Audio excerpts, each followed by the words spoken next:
वाह। अगले को भी 3 डब्बे बाद ही समझ में आया था। भाई जब इनडायरेक्टली बात चल रही है तो डायरेक्टली मुंह लगाने की जरूरत क्या है अपने को? एक लाइन में खत्म करो ना काम। क्या गफ्फार साहब किसके मैसेज आ रहे हैं? आराम से।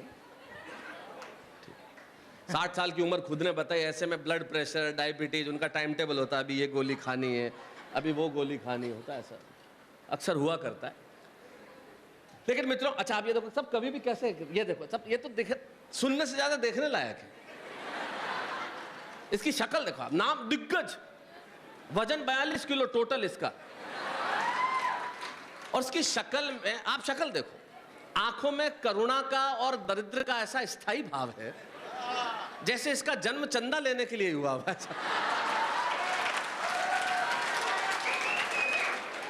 आदमी क्या है, रसीद बुक है, और मूछ के नाम पे ऐसा है जैसे किसी मजदूर ने तनख्वाह लेके अंगूठा लगा दिया हो।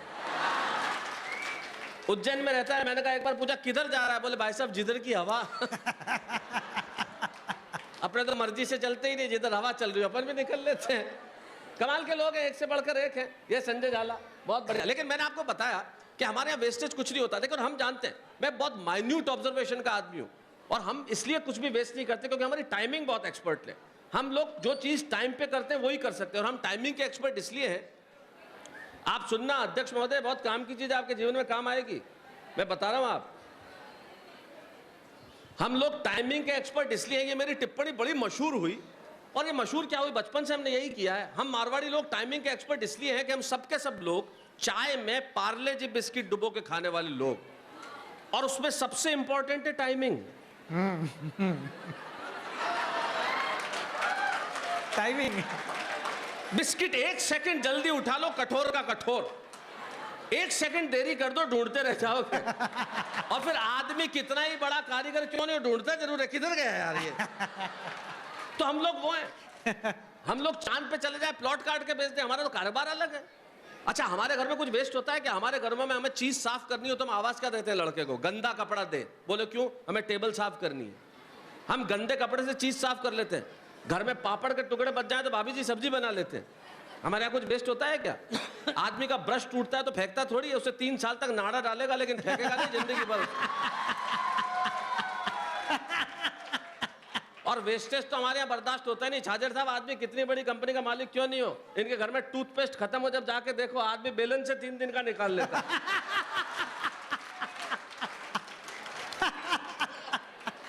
क्या बात है, वाह। एक से बढ़कर एक है हमारे यहाँ तो। ये दिनेश दिग्गज, घर में आग लग जाए तो फायर ब्रिगेड को मिस्ड कॉल देता है। ये संजय झाला हनीमून पे अकेला ही चला गया, बोले 1 ही टिकट लगेगा।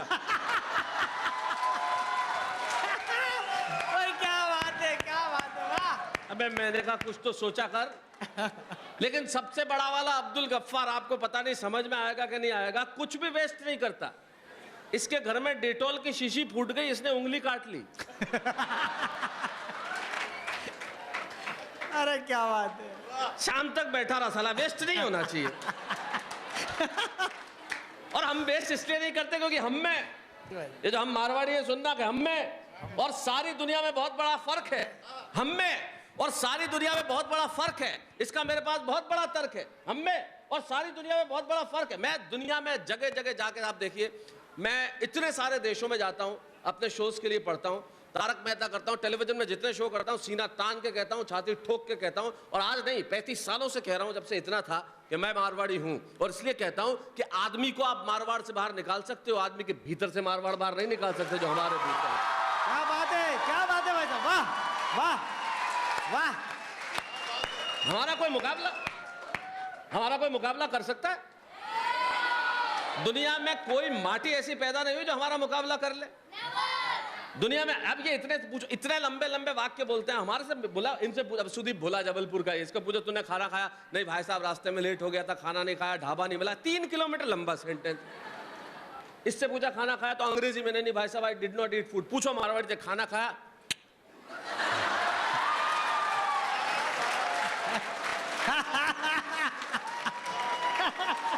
खत्म।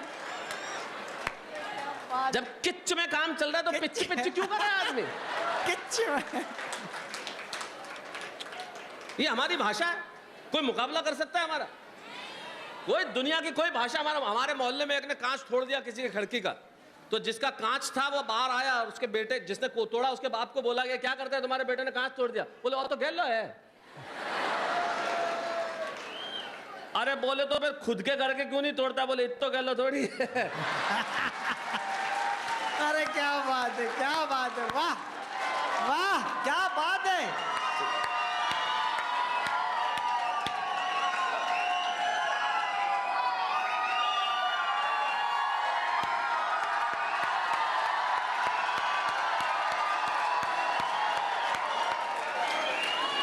अब बताओ क्या करेगा चांद और क्या करेगी चांदनी? चांदनी।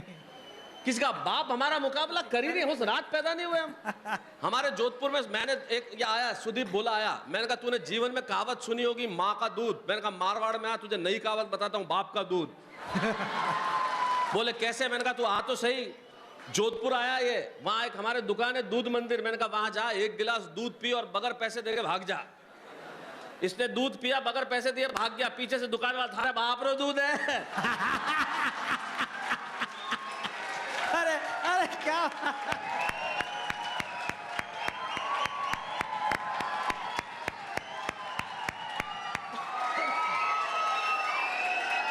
हाँ, मैंने इनको कहा हम गाली भी इतने प्यार से देते हैं, किसी के बाप को पता नहीं चले।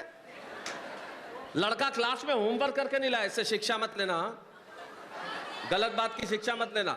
हमारे वहां ऐसा था, ऐसी शिक्षा मैं नहीं देना चाहता। क्लास में होमवर्क करके लाया नहीं तो टीचर ने पूछा क्यों नहीं लाया? अरे साहब रात रात अपने पिताजी हमारे सपना में आया और मन कहो कि मत ले जाइए, मैं हमारे बेटा ने समझा दूं। मास्टर ने कहा मेरे पिताजी मेरे भी सपने में आए और बोला नहीं करके लाओ तो देना दो। अब छोरे ने जो गाली मारवाड़ी में दी मास्टर आज तक नहीं समझ पाया। बोले सा आप रे सपना में आप रो बाप कई बात करे, हमारे सपना में कई बात करे, बहुत कमीन है सा आप रो बाप। अरे क्या अब ये जो भाषाई सौंदर्य है, ये भाषाई सौंदर्य कहीं पैदा ही नहीं हो सकता, ये हम लोग ही कर सकते हैं। देखिए ये जो आनंद है वो आनंद कहीं हो ही नहीं सकता। लाडनू में एक तो गलियां कमाल की है साहब। मैं ये जो यूनिवर्सिटी ढूंढते हुए पहुंचा है, इतने में तो कोलंबस अमेरिका खोज लेता। और मेरे साइकिल के आगे, मतलब कार के आगे लड़का साइकिल किया हुआ, फिर हाथ यूं किया और फिर यूं कर दिया।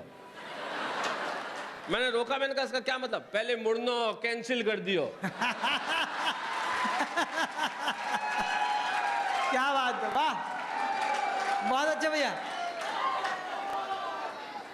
ये मारवाड़ की माटी है। आदमी बात ही ऐसी करता है जिसका हद नहीं, उसका कमाल ही ऐसा है। अब प्यार में दिल टूट जाता है अक्सर, तो क्या करते हैं लोग? वो बेचारे क्या नदी किनारे तालाब किनारे बैठ जाते हैं, ऐसे पत्थर कंकर मारते हैं। तो मारवाड़ का एक लड़का बेचारा दिल टूट गया तो तालाब के किनारे बैठा हुआ, 5-7 तो मारे, इतने में एक मेंढक बाहर आ गया। अरे बोले थारी वाले चक्कर में मारी वाले तो मातो क्यों बोड़े है?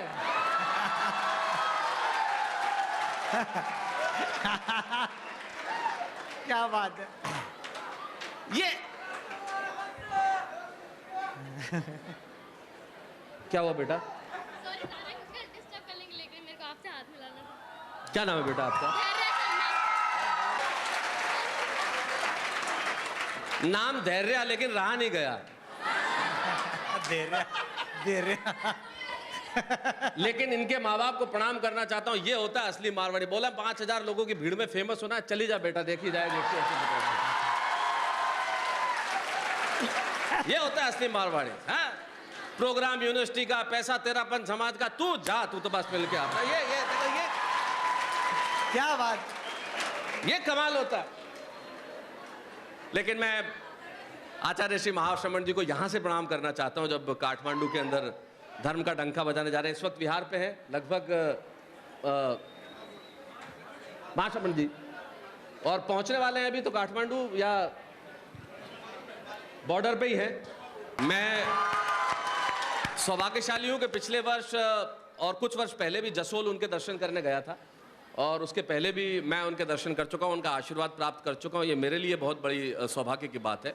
लेकिन यकीन मानिए कुछ कड़वी बातें मैं आपसे करना चाहता हूँ। मैं जहाँ भी जाता हूँ करता हूँ। मैंने शुरुआत में एक बात कही कि मेरे लिए गर्व की बात है कि मैंने जैन माँ की कोख से जन्म लिया। मैंने कहा मैंने जैन माँ की कोख से जन्म लिया, लेकिन मैंने ये नहीं कहा कि मैं जैन हूँ। मैं कभी नहीं कहता कि मैं जैन हूँ। मेरी पीड़ा को समझना। मैं इसलिए नहीं कहता कि मैं जैन हूं क्योंकि मैं जैन हो नहीं पाया। जिस दिन मैं जैन हो गया समझ लूंगा मैं इंसान हो गया। वाह।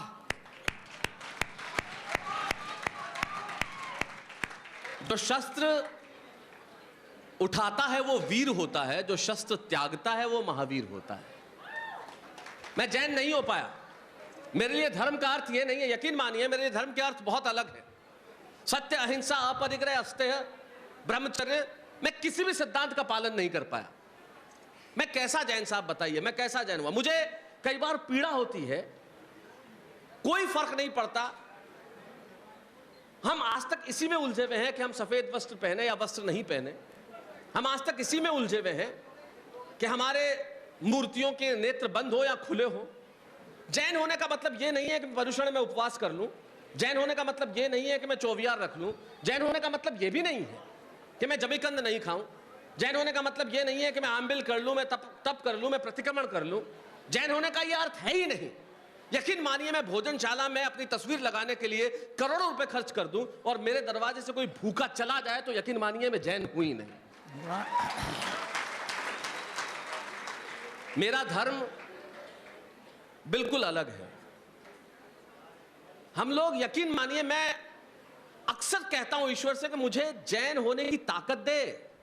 अगर 1% भी मैं जैन हो गया तो समझूंगा मैं इंसान हो गया, क्योंकि आज जरूरत इंसान से इंसान को जोड़ने की है।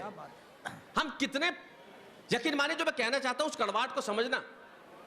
आप लोगों ने बच्चों के हाथ में वो सब कुछ दे दिया जो न सिर्फ इसे धर्म से दूर करेगा, परिवार से दूर कर देगा। आज इतने बुजुर्ग यहां बैठ के मुस्कुरा रहे हैं तो मुझे बहुत अच्छा लग रहा है। तो मैं उनको 4 पंक्तियां देना चाहता हूं जो मैंने सबसे अच्छी शायद कही होगी कि 21वीं तब उनको बुजुर्गों को कहना चाहता हूं कि छत नहीं रहती, दहलीज नहीं रहती, दीवारों दर नहीं रहता।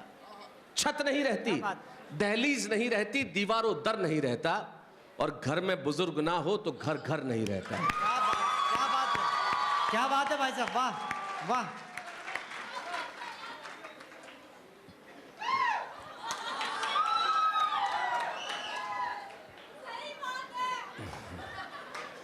सही बात आप भी कीजिए। आप इस समाज को नेतृत्व देंगी। मुझे बताया चला है, आज जब मैं पढ़ रहा था, छाजेड़ जी ने, अध्यक्ष महोदय ने बताया कि यहाँ पे नारी शक्ति, चरित्र निर्माण के लिए इतनी बात हो रही है।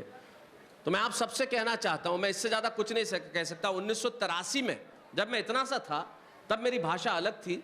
तब मैंने कविता लिखी थी कुछ पंक्तियों की जो आप लोगों को समर्पित करता हूँ। मैं ये कहना चाहता हूँ कि हम एक शब्द हैं तो ये पूरी भाषा है। वाह। हम एक शब्द हैं तो ये पूरी भाषा है। हम कुंठित हैं तो यह एक अभिलाषा है। बस यही नारी की परिभाषा है। वाह। हम एक शब्द हैं तो वे पूरी भाषा है। हम कुंठित हैं तो वह एक अभिलाषा है। बस यही नारी की परिभाषा है। हम समुद्र का है तेज वेग तो झरनों का है निर्मल स्वर। हम एक शूल है तो यह सहस्त्र ढाल प्रखर। हम दुनिया के हैं अंग, यह इसकी अनुक्रमणिका है। हम पत्थर के हैं संग, यह कंचन की कणिका है। हम बकवास हैं, यह भाषण है। हम सरकार हैं, यह शासन है। हम लवकुश हैं, यह सीता है। क्या बात है। हम दुनिया के हैं अंग, ये उसकी अनुक्रमणिका है। हम पत्थर के हैं संग, ये कंचन की कणिका है। हम बकवास हैं, ये भाषण है। हम सरकार हैं, ये शासन है। हम लवकुश हैं, ये सीता है। हम छंद हैं, यह कविता है। हम राजा हैं, यह राज है। हम मस्तक है, यह ताज है। यही सरस्वती का उद्गम है, यही एक सुभाषा है। हम एक शब्द है तो ये पूरी भाषा है। क्या बात है भाई हम साहब, कुंठित हैं तो ये एक अभिलाषा है। बस यही नारी की परिभाषा है। यकीन मानिए लोग मुझसे कहते हैं कि आप मंच पे खड़े होकर बड़ी बातें करते हो कि समाज को जोड़ना चाहिए, देश को जोड़ना चाहिए। आप क्या करते हैं? आप भी तो लाखों रुपए लेके काम करते हैं। आपने समाज के लिए क्या किया? मैंने कहा निश्चित तौर पे मैं लाखों रुपए लेता हूं, उसमें कोई शक नहीं। मैं लेता हूं, मुझे मेरी कीमत मालूम है। मैं लेता हूं, लाखों रुपए लेके टेलीविजन पे शोज करता हूं। लेकिन मैंने अपने आप से एक वादा किया हुआ है। मेरी समाज सेवा बिल्कुल अलग स्तर की। मैंने अपने आप से एक वादा किया है कि मैं टेलीविजन पे कोई भी ऐसा शो नहीं करूंगा जिसके लिए मुझे मेरी बेटी को यह कहना पड़े कि इसे मत देखना। वाह।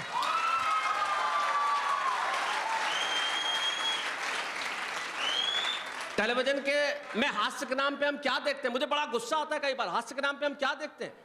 एक ऐसी दादी जो हर आने जाने वाले व्यक्ति को चूमना चाहती है, एक ऐसी बुआ जो अपने शादी के लिए इतनी बेताब है कि फूहड़ मजाक करती है, एक ऐसा पति जो अपनी पत्नी को उसके शारीरिक संदर्भों के लिए दिन भर टोकता है। मुझे गर्व है कि मैं एक ऐसे कार्यक्रम में काम करता हूं जिसमें एक बेटा बात बात पे अपने बाप के पांव छूता है। मैं एक ऐसे कार्यक्रम में काम करता हूं क्या बात है, वाह।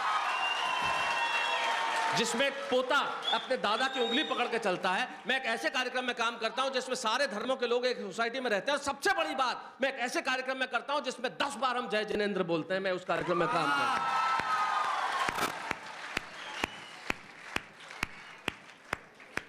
क्या बात, वाह। हम टाइम मुझे बता ना कितनी देर हो एग्जैक्ट?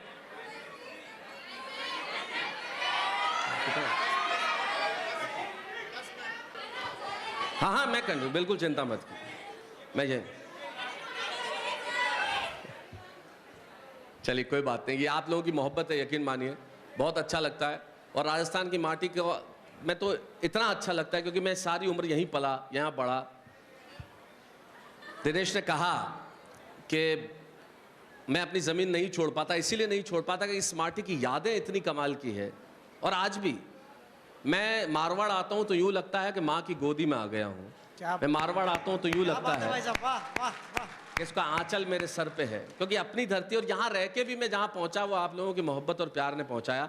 तब मैं कहता हूं कि हम में और सारी दुनिया में बहुत बड़ा फर्क है। मैं बताता हूं कि हम लोग चीज क्या है गफ्फार साहब।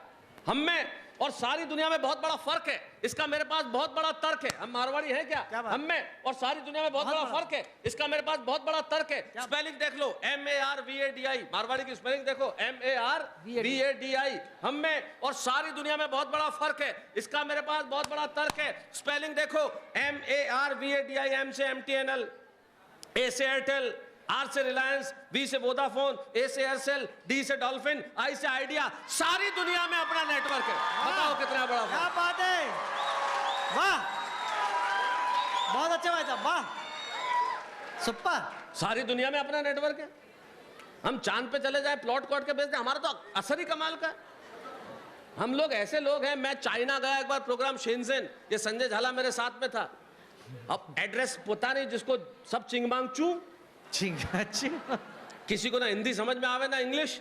अब ये घबराने लगा। संजय झाला बोले कैसे जाएंगे, तो कोई एड्रेस ही नहीं मिलेगा, यहाँ तो आया ही नहीं कोई। मैंने कहा चिंता मत कर, मारवाड़ी तेरे साथ है, तो चिंताएं मत कर, कहीं भी पहुंचा दूंगा। मैं चाइना के शेंजन के चौराहे पे ये पेन निकाल के खड़ा हो गया, यही वाला, और खड़ा खड़ा करता रहा। 5 रुपए का एक, 5 रुपए का एक, 5 रुपए का एक। 2 घंटे तक किया मैंने 5 रुपए का एक। 2 घंटे बाद एक आदमी आया, बोले भैया यहाँ हिंदी कोई नहीं समझेगा। मैंने कहा बता एड्रेस। क्या बात है, वाह। ये इनडायरेक्ट तरीका नहीं, को जो जिस ट्रैक पे निकल गया उसी ट्रैक पे। तो हम लोग तो वो हैं, तो हम कहीं से भी धंधा कर लें।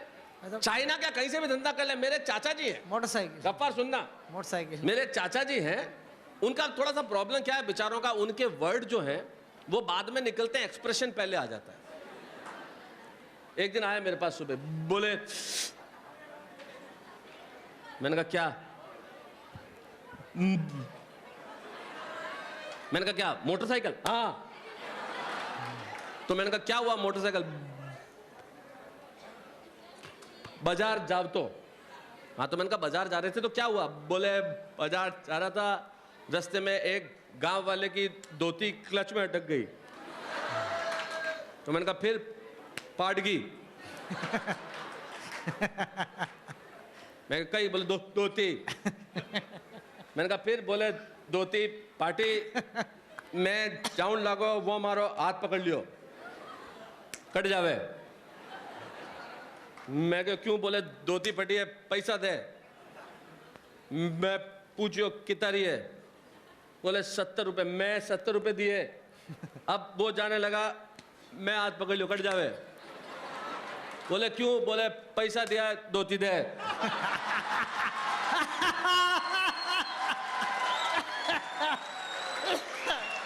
क्या बात है भाई साहब, वाह। बोले 700 देन गयो। मैं 70 का 700 क्यों? बोले खाली धोती जी। तो हम लोग फटी हुई धोती से धंधा करने वाले लोग हम कुछ भी कर सकते हैं। हमारे मोहल्ले में एक ने साड़ी की दुकान खोली, अगले ने इतनी बारीक बात कर दी कि आपको समझ में आ गई तो मजा आ जाएगा। मुझे देख के बोला, भाई साहब भाभी जी के लिए साड़ी चाहिए या कोई ढंग की दिखाऊं?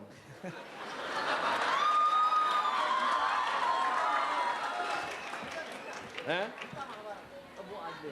निकल जाते। लेकिन मैं आपकी युवा पीढ़ी से कुछ कहना चाहता हूं और आप माँ बाप से कुछ कहना चाहता हूं। इस युवा पीढ़ी को जिस राह पे ले जाना चाहिए वहां ले जाइए। यकीन मानिए मैं इनको देखता हूं तो मुझे बहुत दुख होता है। दुख इसलिए नहीं होता, दुख इसलिए होता है कि आप सब लोगों के पास सुविधाएं बहुत है। हम लोगों ने वो सब कुछ दे दिया जो आपने नहीं मांगा। लेकिन ये जो पीढ़ी संस्कृति से दूर होती चली जा रही है, तब मन में बहुत पीड़ाएं होती है। आज की पीढ़ी के बच्चों को कई बार मुझे लगता है घर में जाओ उसको 36 रुपए, 36 मीन्स जी करता है एक निकाल के 36 तक गिन के बताऊं कि 36 मीन्स क्या होते हैं। कमाल के बच्चे हो गए। अभी वहां पे मैं ठहरा, सारे बच्चे आ गए, बाकी तो सब तो ऑटोग्राफ मांग रहे। एक बोला कागज है कागज भी मेरा, पेन भी मेरा, ऑटोग्राफ भी मेरा। ये होता है मारवाड़ी की औलाद। मतलब कमाल के लोग हैं। लेकिन ये जो बच्चे संस्कृति से दूर होते जा रहे हैं, यकीन मानिए संस्कृति से दूर होने का मतलब है परिवार से दूर होना, देश से दूर होना, मुल्क से दूर होना। मैं अक्सर कहता हूं मित्रों, गांव में जब कोई एक बुजुर्ग का देहावसान होता है ना, तो एक बुजुर्ग कम नहीं होता, एक धोती कम हो जाती है। क्या बात है। आगामी 20 सालों में हमें ये वस्त्र नहीं दिखेंगे। अगर आप यकीन मानिए, मैं बस ये कहना चाहता हूं, आपको बार बार कहता हूं, आप गुजरात में रहते हैं, अपने बच्चों को गुजराती जरूर सिखाइए क्योंकि वो वहां की भाषा है। हिंदी वो बोलेंगे, अंग्रेजी उन्हें आती है, स्कूलों में सिखाई जाती है। महाराष्ट्र में रहते हैं, मराठी जरूर सिखाइए क्योंकि बड़ी खूबसूरत भाषा है और वहां आप काम करते हैं। बंगाल में रहते हैं, बांग्ला सिखाइए, लेकिन मारवाड़ी भूलने मत दीजिए। क्या बात। हमारी भाषा भूली नहीं जानी चाहिए, हमारी भाषा जिंदा रहनी चाहिए। वाह। ये भाषा बची रहनी चाहिए क्योंकि भाषा नहीं बचेगी तो मुल्क नहीं बचेगा। वाह। कल आपकी एक बहुत बड़ी मैराथन है सुबह 8 बजे। मैं चाहता हूं कि उसमें आप बहुत बड़ी संख्या में हिस्सा लें। मेरी भी इच्छा थी कि मैं रुकू में हिस्सा लूं, लेकिन सुबह मुझे जाके शूटिंग करनी है मुंबई, इसलिए मैं जाऊंगा। कमिटमेंट है, जाना पड़ेगा। ये तो आपका प्यार है, मोहब्बत और आशीर्वाद पाने इस धरती का मैं आया, लेकिन उस मैराथन में जरूर हिस्सा लें और मेरी ओर से हिस्सा लें। ये समझ के दौड़ें कि मैं भी आपके साथ दौड़ रहा हूं। ये एक सबसे बड़ी चीज होगी और ये एक सबसे बड़ा, और ये जो चरित्र निर्माण इस धरती पे हो रहा है, मुझे इससे ज्यादा सुखद कुछ नहीं लगता। मुझे इससे ज्यादा सुखद इसलिए कुछ नहीं लगता क्योंकि मैंने वो संस्कृति पाई है मेरे माँ बाप से कि आज भी जब हम अपने माता पिता से बात करते हैं तो हमारी नजरें झुकी रहती है। आज भी शैलेश टोडा दुनिया के सबसे बड़े स्टार हो गए होंगे, लेकिन उनके सामने मेरा कोई सवाल नहीं होता। उन्होंने जो आदेश दे दिया वो आज भी मैं पूरा करता हूँ। और आज भी होंगे शैलेश टोडा कितने भी बड़े स्टार। अभी रात को 1 बजे भी मैं कार्यक्रम खत्म करूंगा तो सबसे पहला फोन मेरी माँ को करूंगा कि मैंने कार्यक्रम पूरा कर लिया और अब मैं वहां जा रहा हूं। मेरे दिन की शुरुआत उनकी बातचीत से होती है, दिन का अंत उनकी बातचीत के साथ होता है। शारीरिक रूप से हम भले दूर रहें, लेकिन सबसे बड़ी चीज ये है, क्योंकि ये संस्कृति रहनी चाहिए। हमें मांगना कहाँ होता है, मांगते कहाँ। एक आदमी था, ईश्वर के दरबार में जाके खूब रोता और कहता मुझे ये दे दे, मुझे वो दे दे, उससे कुछ नहीं मिलता था। एक दिन वो चिल्ला पड़ा, रोने लगा। हमें मांगना कहाँ चाहिए, उसकी 2 पंक्तियां सुनाता हूं। ईश्वर को कहने लगा कि तू क्यों नहीं सुनता मेरी, क्या दमदार मेरी दुआ नहीं है क्या? ईश्वर प्रकट हुए और कहने लगे तू मांगने यहां क्यों चला आया, तेरे घर में मां नहीं है क्या? वाह वाह वाह वाह, क्या बात है भाई साहब, वाह। तब अंत में मैं एक कविता ऐसी सुना के जाना चाहता हूं, और इसलिए सुना के जाना चाहता हूं कि इतनी बड़ी संख्या में ये बेटियां यहाँ बैठी है और इनके बेटियों के पिता यहाँ बैठे। मेरे पास आज सुनाने को इससे बेहतर कुछ नहीं है। तो अब इधर से थोड़ा सा पुलिस वाले भाई साहब, सम्मान करता हूं, बहुत सचमुच में बहुत सम्मान करता हूं। हम लोग होली पर रंग खेलते हैं, लेकिन ये अपने परिवारों को छोड़ के सड़क पर रहते हैं इसलिए क्योंकि हम होली खेल सकें। हम लोग दिवाली पे पटाखे छोड़ते हैं, अपने बच्चों को छोड़ के हमारे साथ खड़े रहते हैं ताकि हम पटाखे जला सकें। हम लोग किसी भी त्योहार पे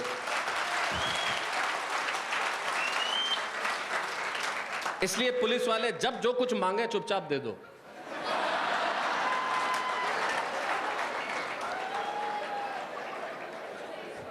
नहीं, ये जोक्स अपार्ट, सचमुच मैं खाकी वर्दी का बहुत सम्मान करता हूं। मेरे बहुत मित्र हैं, और मैं इसलिए भी सम्मान करता हूं कि हमारे चेहरों पे मुस्कुराहट रहे, इसकी वजह से इन्होंने अपनी मुस्कुराहट त्याग रखी है। मैं आपका सचमुच बहुत सम्मान करता हूं। आइए मैं एक कविता ऐसी सुना के जाना चाहता हूं जो आज मेरे पास इस प्रांगण में इससे बेहतर सुनाने को कुछ नहीं है। सुनाना मैं स्वागत है। सुनाता हूं, इसलिए नहीं है, जैसा मैंने कहा कि बच्चे जो हमसे चाहते हैं वो हम उन्हें देते नहीं, और जो हम उन्हें देते हैं वो हमसे चाहते नहीं। आखिर हमारे बच्चे हमसे क्या चाहते हैं, हमें क्या देना चाहिए। एक कविता मैंने क्यों लिखी, मैं एक छोटी सी कहानी सुनाता हूं, कहानी क्या घटना सुनाता हूं जिसकी वजह से इस कविता का निर्माण हुआ 3 साल पहले। आप जानते हैं टेलीविजन शो करने में हमें हर रोज 8:30 बजे आपके सामने आना होता है। हमारे पास कोई भी ऑप्शन नहीं है, कोई भी बहाना नहीं है, कोई भी एक्सक्यूज नहीं है। हमें 8:30 बजे वहां मिलना है। हम बीमार हो, हमें काम करने की इच्छा नहीं हो, हमारा मूड नहीं हो, हमें करना पड़ता है क्योंकि हमने आपसे वादा किया है कि हम रोज वहां मिलेंगे। लेकिन एक डेली शो वाले की जिंदगी ऐसी होती है कि उसके पास सब कुछ होता है, समय नहीं होता।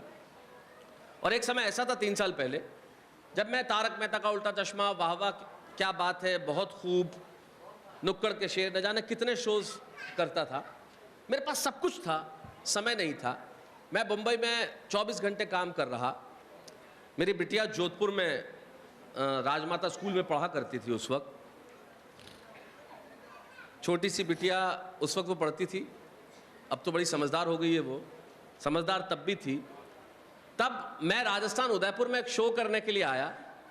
सुना माशामणी जी, जो मैं कहना चाहता हूँ, इस कविता का जन्म क्यों हुआ, इन सब बेटियों को, इन सब माओं को, इन सब पिताओं को देके जाना चाहता हूँ। इससे बेहतर मेरे पास आज कुछ है नहीं सुनाने को।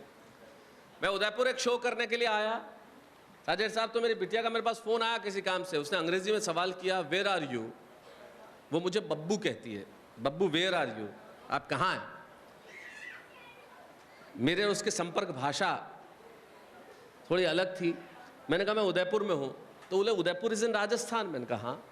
तो बोले आप जोधपुर आ रहे हैं मुझसे मिलने के लिए। मैंने कहा नहीं, मैं कमिटेड हूँ, मुझे जाना है क्योंकि कल शूटिंग है, सुबह मैं रुक नहीं पाऊँगा, I have to go back, मैं जाऊँगा। मैंने फ़ोन रख दिया। 5 मिनट बाद उसका फ़ोन आता है और न जाने उसने कहाँ से सुना था जो उसने मुझ पर अप्लाई कर दिया। उसने अंग्रेजी में एक सवाल किया। What do you charge per day, आप एक दिन का कितना पैसा लेते हैं। मैंने कहा क्यों पूछ रही हो तुम मुझसे ये सवाल। बोले नहीं, अगले हफ्ते स्कूल में मेरा एनुअल डे है और मैं परफॉर्म करने वाली हूँ, एक बैले में हिस्सा ले रही हूँ और मैं चाहती हूँ कि आप मुझे देखें आके। तो क्या मैं प्रिंसिपल को कहूँ कि आपको एज ए चीफ गेस्ट बुलाए। यकीन मानिए मेरे पास सब कुछ था लेकिन इस सवाल का जवाब नहीं था। मैं उस दिन दुनिया का सबसे गरीब आदमी हो गया। मेरे पास सब कुछ था लेकिन इस सवाल का जवाब नहीं था। क्या लिखूं, वो परियों का रूप होती है या कड़कती ठंड में सुहानी धूप होती है। क्या लिखूं, वो परियों का रूप होती है या कड़कती ठंड में सुहानी धूप होती है। वो होती है उदासी के हर वर्ष की दवा की तरह या उमस पे शीतल हवा की तरह। क्या लिखूं, जितने पिता यहाँ बैठे हैं अपनी आंखों में तस्वीर उभारे, जितने बेटे और बेटियां बैठे हैं ये तस्वीर उभारे, जितनी मायां बैठी हैं उन्हें लगे। क्या लिखूं, वो परियों का रूप होती है या कड़कती ठंड में सुहानी धूप होती है। वो होती है उदासी के हर मर्ज की दवा की तरह या उमस पे शीतल हवा की तरह। वो पहाड़ की चोटी पे सूरज की किरण है, वो जिंदगी सही जीने का आचरण है, वो आंगन में फैला उजाला है या मेरे गुस्से पे लगा ताला है। जब हम घर में आते हैं, आप कितने ही गुस्से में क्यों ना हो, जब बच्चा सामने आ जाए 1 मिनट के लिए आप शांत हो जाते। क्या लिखूं, वो परियों का रूप होती है या कड़कती ठंड में सुहानी धूप होती है। वो होती है उदासी के हर मर्ज की दवा की तरह, उमस में शीतल हवा की तरह। वो पहाड़ की चोटी पे सूरज की किरण है, वो जिंदगी सही जीने का आचरण है, वो आंगन में फैला उजाला है या मेरे गुस्से पे लगा ताला है। वो आकाश गंगा जो झिलमिलाती है, वो हंसी की नदी जो सिर्फ खिलखिलाती है, वो ताकत जो छोटे से घर को महल कर दे, वो काफिया जो किसी गजल को मुकम्मल कर दे। क्या लिखूं, क्या लिखूं, वो परियों का रूप होती है या कड़कती ठंड में सुहानी धूप होती है। वो होती है उदासी के मर्ज की दवा की तरह, उमस में शीतल हवा की तरह। वो पहाड़ की चोटी पे सूरज की किरण या जिंदगी सही जीने का आचरण, वो आंगन में फैला उजाला है या मेरे गुस्से पे लगा ताला है। वो ताकत जो छोटे से घर को महल कर दे, वो काफिया जो किसी गजल को मुकम्मल कर दे। वो अक्षर जो न हो तो वर्णमाला अधूरी है, वो अक्षर जो न हो तो वर्णमाला अधूरी है। वो जो सबसे ज्यादा जरूरी है, ये नहीं लिखूंगा कि वो हर वक्त सांस सांस होती है, क्योंकि बेटियां तो सिर्फ एहसास होती हैं।